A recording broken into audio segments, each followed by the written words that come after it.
La expenitenciaría se ubica en la calle 88 por 51 y 59, cerca de la avenida Itzáes, a un costado del Parque de la Paz. Durante el porfiriato, Mérida también se llenó de problemas sociales de la época, como la criminalidad, la prostitución, un incremento de delitos de diversa índole, desde simples robos hasta homicidios. En Yucatán, ante la gran tensión que significó el aumento de los delitos urbanos, las autoridades tomaron en consideración las propuestas de varios intelectuales yucatecos, como Eligio Ancona, Felipe Pérez Alcalá y Javier Santamaría, entre otros, quienes desde los medios escritos de la época proponían la instauración del régimen de penitenciarías. Por ello, tiempo después se construyó el edificio sede de la cárcel de Mérida, inaugurado en 1895. Este edificio es una fortaleza o castillo con almenas y torres de vigía, con garitas en sus ángulos, así como atalayas para los guardias. La construcción fue especializada para reos en proceso de rehabilitación social. Actualmente únicamente alberga oficinas de gobierno.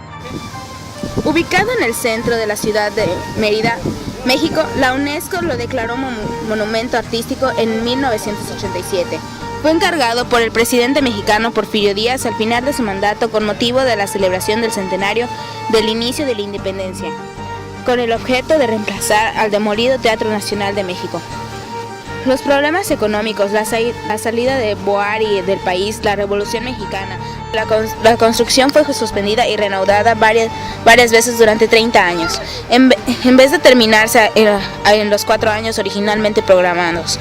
Cuando México recuperó su estabilidad económica en términos económicos y sociales, la obra fue retomada en 1931 bajo el mando del arquitecto Federico Mariscal, portando ya el nombre del Palacio de Bellas Artes, y fue inaugurado oficialmente el 29 de septiembre de 1934.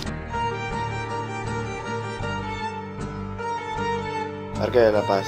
Ubicado frente al centenario, la expenitenciaría de la ciudad, en la avenida Itzáes. Originalmente el emblemático sitio se llamó Melchor Ocampo y a partir de 1906 cambió su denominación a Parque de la Paz, en honor al presidente Díaz, quien lo inauguró en ese año en su visita a Yucatán. Los servicios públicos fueron los primeros en modernizarse.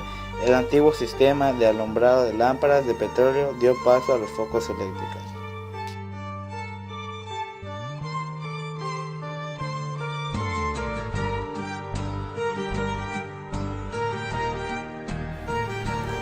Con el porfirismo, la economía mexicana entró en su fase capitalista. Las diferentes áreas de producción fueron incorporadas, en mayor o menor medida, al sistema económico de los países industrializados. El reclamo por el progreso económico y la anhelada conciliación que llevaría a la paz fue la bandera que legitimó el régimen de Díaz, y para lograr el tan ansiado progreso, México tuvo que depender de los países desarrollados para integrarse al progreso capitalista de producción. Tal dependencia se basó en la inversión del capital y tecnología que los empresarios extranjeros, tales como estadounidenses, ingleses, alemanes y franceses, hicieron en México. La inversión de capitales y tecnología en México resultaba en provecho de la economía. Si antes no se habían interesado en México, era porque la inestabilidad política del país no garantizaba la seguridad que exigían para sus capitales y las vidas de sus hombres. En el proceso económico como en el político se distinguen dos fases. La primera, iniciada alrededor de 1880 y concluida en el 1895.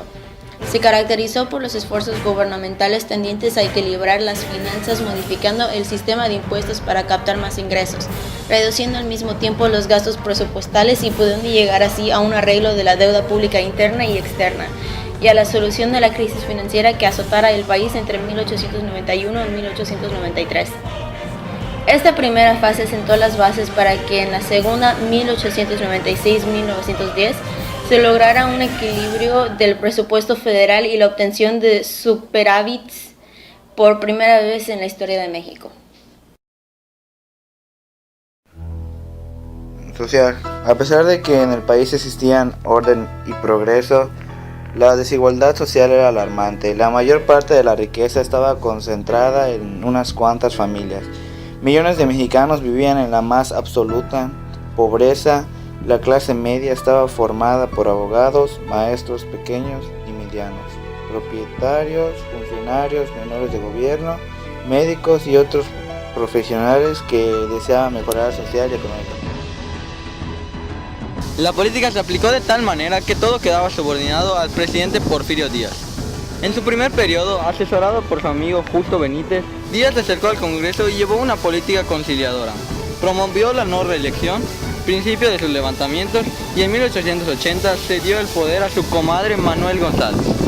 En sus siguientes mandatos, Díaz le enfocó a pacificar el país y pactar con grupos conservadores y con el clero para poder mantenerse en el poder.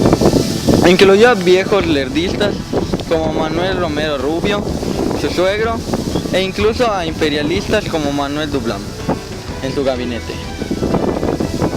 Las más conocidas rebeliones fueron las Trinidades García de la Cadena y Heraclio Bernal en 1886 y la de Ramón Corona en 1889.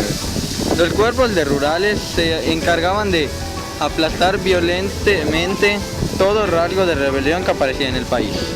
Díaz se empeñó en permanecer en el poder. Para ello logró el crecimiento de economía y aliarse con los poderes de la época. Obtuvo prestigio gracias al progreso de la economía y el respeto los cacicazgos de los pueblos, y a fin de evitar rebeliones.